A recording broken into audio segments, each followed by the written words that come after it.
নমস্কার সকলকে উৎপল শেডওয়ার্ড চ্যানেলে স্বাগত। আমি উৎপল তোমাদের সাথে।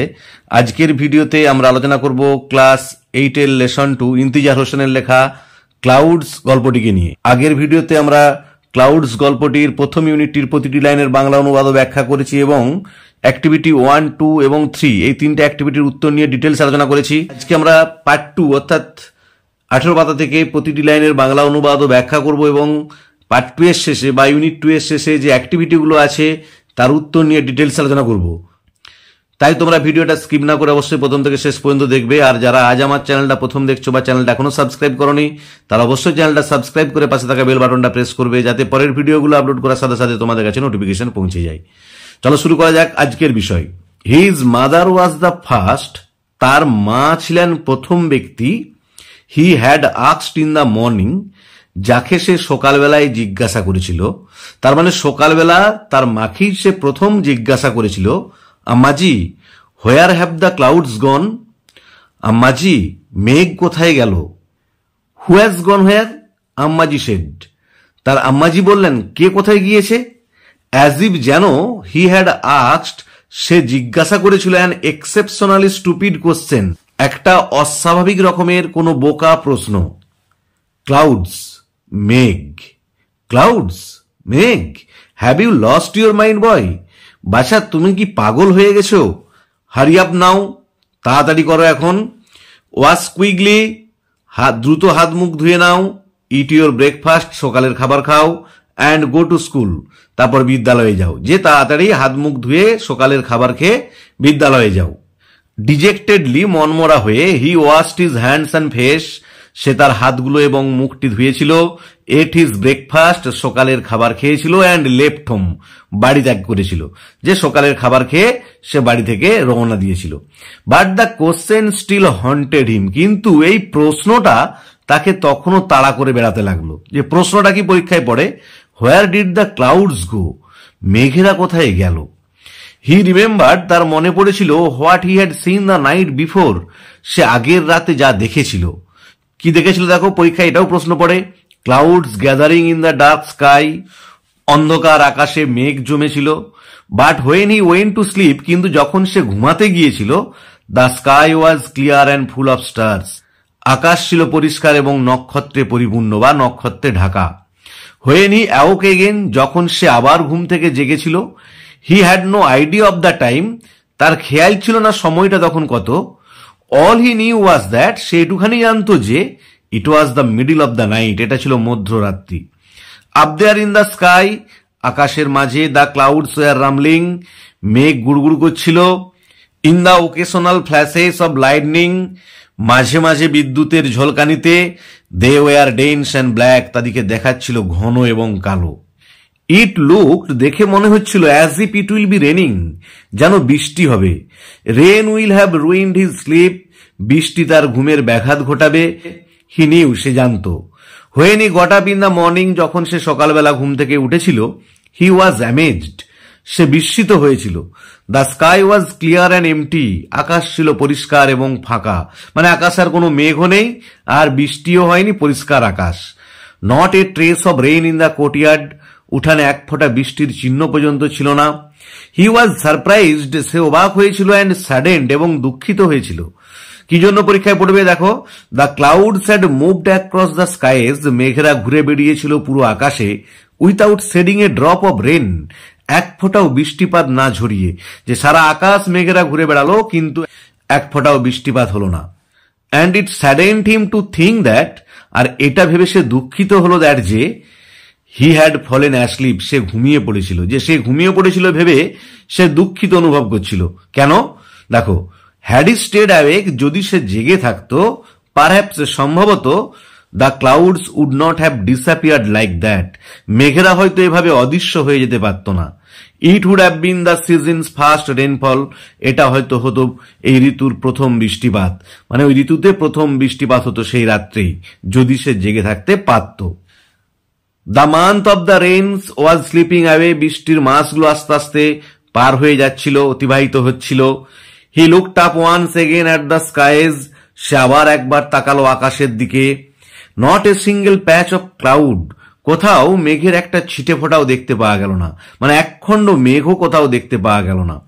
The sun beat down on his head, সূর্য কিরণ দিচ্ছিল তার মাথার উপরে, ফ্রম এ ক্লিয়ার স্কাই, পরিষ্কার আকাশ থেকে। ইন দ্য ফিয়ার্স হিট, প্রচন্ড তাপে, হি ওয়াকড বিটুইন দ্য ফিল্ড, সে হেঁটে চলেছিল মাঠের মধ্য দিয়ে।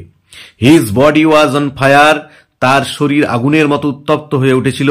হিজ থ্রোট ড্রাই, আর তার গলা শুকিয়ে গিয়েছিল। আফটার ক্রসিং সেভারেল ফিল্ডস, অনেকগুলি মাঠ পার হবার পর, হি স, সে দেখেছিল, এ লার্জ ট্রি, একটা বড় গাছ, ইন হুজ শেড, আর যার ছায়াতে, মানে যে গাছটির ছায়াতে, এ পার্সিয়ান হোয়েল টার্ন জেন্টলি, ধীরে ধীরে একটা পারসিক জলচক্র ঘুরছিল। ইট ওয়াজ লাইক, এটা মনে হচ্ছিল যেন, হি হ্যাড রিচড, সে পৌঁছে গেছে, অ্যান ওয়েসিস, একটা মরুদ্যানেতে, in the middle of a desert, মরুভূমির মাঝে। যে এত তার তৃষ্ণা লেগেছে যে মনে হচ্ছে যেন ওই জলচক্রটাকে দেখে সে মরুভূমির মাঝে কোনো মরুদ্যানেতে পৌঁছে গেছে। He reach the shelter of the tree, সে পৌঁছেছিল গাছটার ছায়াতে। And flashed the cool water from the Persian wheel, এবং ঝাপটা নিয়েছিল শীতল জলটা ওই পারসিক জলচক্র থেকে, অন ইজ ডাস্টি ফিট, তার ধুলোমাখা পায়েতে, যে তার ধুলোমাখা পায়েতে সেই জলচক্র থেকে জল নিয়ে ছিটালো। দেন হি ওয়াশড হিজ হ্যান্ডস, তারপর সে ধুলো তার হাতগুলো, অ্যান্ড ফেস, মুখটা, অ্যান্ড ড্র্যাঙ্ক হিজ ফিল, এবং প্রাণ ভরে, হৃদয় ভরে সে জল পান করলো। তাহলে দেখো আমরা এখন দ্বিতীয় ইউনিটটার বা দ্বিতীয় পার্টটার প্রতিটা লাইনের বাংলা অনুবাদ করলাম। এরপরে দ্বিতীয় ইউনিটের শেষে যে অ্যাক্টিভিটিগুলো আছে তার উত্তর নিয়ে ডিটেলস আলোচনা করব। দেখো অ্যাক্টিভিটি 4টা দেখো। অ্যাক্টিভিটি 4-এ বলা আছে, write T for true and F for false statements. সঠিক বাক্যগুলোর জন্য টি লেখো, বা সত্য হলে টি লেখো, আর মিথ্যা হলে এফ লেখো, ইন দ্য গিভেন বক্সেস, যে বক্সগুলো দেওয়া আছে। দেখো আমি তোমাদের জন্য উত্তরগুলো লিখে দিয়েছি যাতে তোমাদের সুবিধা হয়। Give supporting statement for each of your answers, তোমার উত্তরের সপক্ষে বাক্য দাও, মানে যে বাক্যটা প্রমাণ করবে যে হ্যাঁ তুমি ফলস বলেছো, এটা ফলস, বা যদি ট্রু বলো কোনো বাক্যকে সেটা ট্রু, তাহলে তোমাকে সেই বাক্যটা দিয়ে প্রমাণ করতে হবে। আমরা অলরেডি এরকম প্রশ্ন একের লেসনে করেছি। দেখো এরটা দেখো, ইন দ্য মর্নিং, সকালবেলায়, the boy asked the first question to his father, বালকটা তার বাবাকে প্রথম প্রশ্ন করেছিল। উত্তর হবে ফলস, তাই আমি এফ লিখেছি। দেখো সাপোর্টিং স্টেটমেন্ট হবে, his mother was the first he had asked in the morning. আবার বলছি সাপোর্টিং স্টেটমেন্টটা, his mother was the first he had asked in the morning, যে তার মা ছিল প্রথম যাকে সে সকালবেলা প্রথম জিজ্ঞাসা করেছিল। এবারে বি এরটা দেখো, the boy's mother asked him to go to school, বালকটার মা তাকে বলেছিল বিদ্যালয়ে যেতে। এটা ট্রু হবে, সেই জন্য আমি টি লিখেছি। দেখো was quickly eat your breakfast and go to school said his mother. আবার বলছি দেখো সাপোর্টিং স্টেটমেন্ট হবে, was quickly eat your breakfast and go to school said his mother, যে তার মা বলেছিল তাড়াতাড়ি হাত মুখ ধুয়ে নাও, সকালের খাবার খাও এবং বিদ্যালয়ে যাও। এরপর সিয়েরটা দেখো, when the boy got up in the morning, যখন বালকটা সকালে ঘুম থেকে উঠেছিল, হি স দ্যাট, সে দেখেছিল যে, দ্য স্কাই ওয়াজ ক্লাউডলেস, আকাশ ছিল মেঘহীন। এটা ঠিক, তাই আমি টি লিখেছি। দেখো সাপোর্টিং স্টেটমেন্ট হচ্ছে, when he got up in the morning, যখন সে সকালে ঘুম থেকে উঠেছিল, the sky was clear and empty, আকাশ ছিল পরিষ্কার এবং ফাঁকা। আমি আবার এবারটি বলে দিচ্ছি সাপোর্টিং স্টেটমেন্টটা, when he got up in the morning, যখন সে সকালে উঠেছিল, the sky was clear and empty, আকাশ ছিল পরিষ্কার এবং ফাঁকা। এবারে ডি একটা দেখো, the boy was happy to think that, বালকটা খুব খুশি হয়েছিল এটা ভেবে যে, হি হ্যাড ফলেন অ্যাসলিপ, সে ঘুমিয়ে পড়েছিল বলে। দেখো এটা ফলস, মিথ্যা হবে। দেখো সেই জন্য আমি সাপোর্টিং স্টেটমেন্ট কি দিয়েছি দেখো, it saddened him to think that he had fallen asleep. আবার বলছি, it saddened him to think that, এটা ভেবে সে দুঃখ পেল যে, হি হ্যাড ফলেন অ্যাসলিপ, সে ঘুমিয়ে পড়েছিল, যে ঘুমিয়ে পড়েছিল ভেবে সে দুঃখ পেয়েছিল। এবার অ্যাক্টিভিটি 5টা দেখো। অ্যাক্টিভিটি 5-এ বলা আছে, অ্যান্সার দ্য ফলোইং কোশ্চেন্স, নিচের প্রশ্নগুলোর উত্তর দাও। প্রথমেরটা হচ্ছে দেখো এটা, which question haunted the boy, কোন প্রশ্নটা বালকটাকে তাড়া করে বেড়াচ্ছিল। তাহলে উত্তর হবে, the question that haunted the boy was, যে প্রশ্নটা বালকটাকে তাড়া করে বেড়াচ্ছিল হচ্ছে যে, where did the clouds go, মেঘেরা কোথায় গেল। আবার বলছি, the question that haunted the boy, যে প্রশ্নটা বালকটাকে তাড়া করে বেড়াচ্ছিল ওয়াজ, সেটা হলো, where did the clouds go, মেঘেরা কোথায় গেল। বিয়েটা দেখো, what did the boy see in the middle of the night, বালকটা মধ্যরাতে কি দেখেছিল।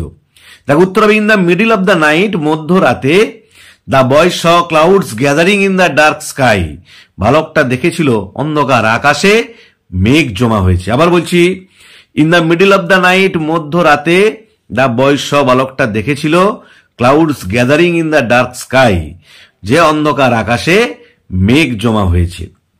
এবারে সেটা দেখো, হাউ ডিড হি ফিল, সে কিরকম অনুভব করেছিল, as he walked between the fields, যখন সে জমির মধ্য দিয়ে বা মাঠের মধ্য দিয়ে হাঁটছিল।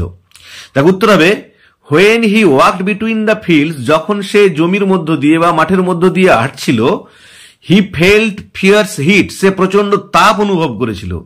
His body was on fire, তার শরীর উত্তপ্ত হয়ে যাচ্ছিল আগুনের মতো, অ্যান্ড থ্রোট ড্রাই, আর গলা শুকিয়ে যাচ্ছিল। আবার বলছি, when he walked between the fields, যখন সে মাঠের মধ্য দিয়ে হাঁটছিল, হি ফেল্ট ফিয়ার্স হিট, সে অনুভব করেছিল প্রচন্ড তাপ। His body was on fire, তার শরীর যেন আগুনের মতো উত্তপ্ত হয়ে যাচ্ছিল, অ্যান্ড থ্রোট ড্রাই, আর গলা যেন শুকিয়ে যাচ্ছিল। এবারে ডি একটা দেখো, হোয়াট ডিড হি ডু, সে কি করেছিল, after reaching the shelter of the tree, ওই গাছের ছায়াতে পৌঁছানোর পর। দেখো উত্তর হবে, after reaching the shelter of the tree, গাছের ছায়াতে পৌঁছানোর পর, হি প্ল্যাশড দ্য কুল ওয়াটার, সে ঝাপটা নিয়েছিল ঠান্ডা জলটার, and washed his dusty feet, এবং ধুয়ে নিয়েছিল তার ধুলো মাখা পাগুলো। আবার বলছি দেখো, after reaching the shelter of the tree, গাছের ছায়াতে পৌঁছানোর পর, হি ফ্ল্যাশড দ্য কুল ওয়াটার, সে ঝাপটা নিয়েছিল ওই ঠান্ডা জলটার, and washed his dusty feet, এবং ধুয়ে নিয়েছিল তার ধুলো মাখা পাগুলোকে। তাহলে আজকের ভিডিওতে আমরা ক্লাস 8-এর লেসন 2 ইন্তিজার হোসেনের লেখা ক্লাউডস গল্পটির দ্বিতীয় পার্টটার প্রতিটি লাইনের বাংলা অনুবাদ করলাম এবং ব্যাখ্যা করলাম। তার সাথে সাথে অ্যাক্টিভিটি 4 এবং অ্যাক্টিভিটি 5-এর প্রতিটি প্রশ্নের উত্তর নিয়ে ডিটেলস আলোচনা করলাম। ভিডিওটি যদি ভালো লেগে থাকে অবশ্যই লাইক, শেয়ার ও কমেন্ট করে জানাবে। আর যারা আজ আমার চ্যানেলটা প্রথম দেখছো তারা অবশ্যই চ্যানেলটা সাবস্ক্রাইব করবে। আর আগের ভিডিওতে আমি ক্লাউডস গল্পটির প্রথম পার্টটা অর্থাৎ প্রথম ইউনিটটার প্রতিটি লাইনের বাংলা অনুবাদ ব্যাখ্যা করেছি এবং অ্যাক্টিভিটি 1, 2, 3 এর উত্তর নিয়ে ডিটেলস আলোচনা করেছি। যারা আগের পার্টটা দেখোনি তাদের জন্য আমি ডেসক্রিপশন বক্সে আগের পার্টটা এবং লেসন 1 এর ভিডিওর লিঙ্ক দিয়ে দিয়েছি, তোমরা অবশ্যই তোমাদের সময় মতো দেখে নিও। এছাড়াও আমি গ্রামারের, আর্টিকেল প্রিপোজিশনের ব্যবহার, narration change, voice change, degree change, clause এসব নিয়ে ভিডিও আপলোড করেছি, সেগুলোর লিঙ্কও আমি ডেসক্রিপশন বক্সে দিয়ে দিয়েছি, তোমরা অবশ্যই দেখে নিও, তাহলে তোমাদের কিন্তু গ্রামার শিখতে অনেক সুবিধা হবে। ভালো থেকো, ধন্যবাদ। দেখা হবে পরের ভিডিওতে। পরের ভিডিওতে আমরা বাকি গল্পটুকুর প্রতিটি লাইনের বাংলা অনুবাদ ব্যাখ্যা করব এবং তার শেষে যে অ্যাক্টিভিটিগুলো আছে তার উত্তর নিয়ে ডিটেলসে আলোচনা করব।